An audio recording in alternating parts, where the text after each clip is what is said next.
Assalamualaikum warahmatullahi wabarakatuh. Perkenalkan, nama saya Lilis Parwati, NIM 877844523, Prodi PGSD. Kali ini saya akan praktikum IPA tentang simbiosis. Tujuan praktikum ini adalah mengidentifikasi simbiosis parasitisme, komensalisme, dan mutualisme di lingkungan sekitar. Simbiosis parasitisme yaitu hubungan antar makhluk hidup di mana satu pihak yaitu parasit mendapatkan keuntungan dan pihak lain yaitu inang dirugikan.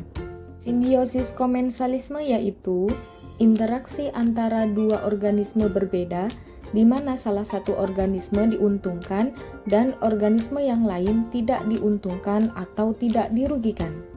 Dan simbiosis mutualisme yaitu hubungan saling menguntungkan antara dua jenis organisme yang berbeda di mana keduanya mendapatkan manfaat dari kedua interaksi tersebut.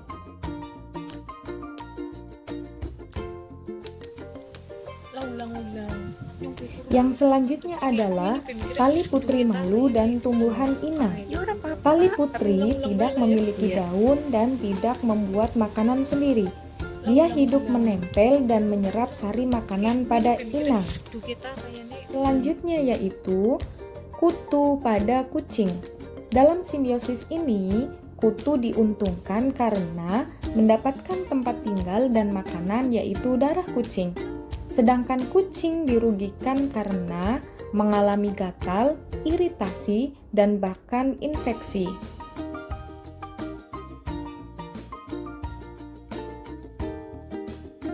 Contoh simbiosis parasitisme selanjutnya adalah ulat daun dan daun. Ulat sebagai hewan pemakan daun yang menyebabkan kerusakan pada tumbuhan dan pada akhirnya dapat merugikan atau bahkan membunuh tanaman. Nah, selanjutnya adalah kutu pada rambut manusia.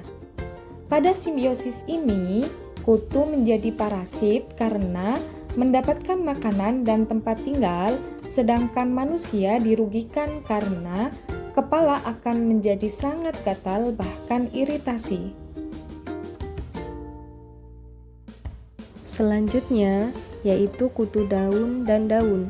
Kutu daun adalah serangga kecil yang menyerang tanaman dengan menghisap cairan dari daun, sedangkan daun adalah bagian tanaman yang diserang oleh kutu daun.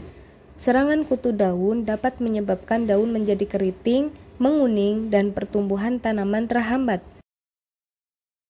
Simbiosis yang selanjutnya adalah simbiosis mutualisme.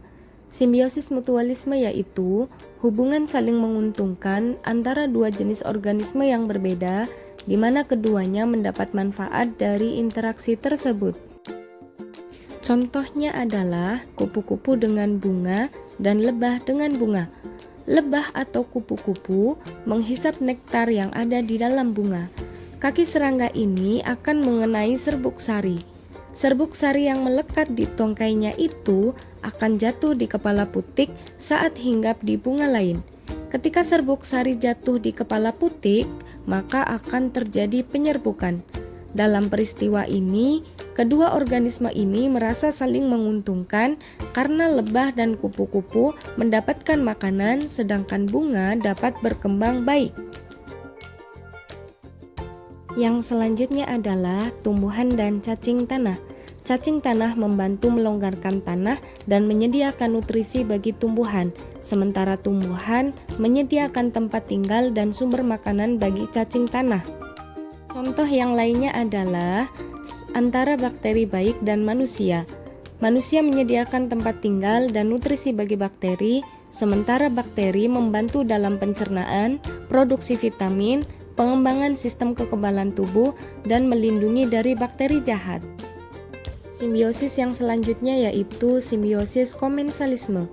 Simbiosis komensalisme adalah interaksi antara dua organisme berbeda di mana salah satu organisme diuntungkan sementara organisme yang lain tidak dirugikan atau tidak diuntungkan.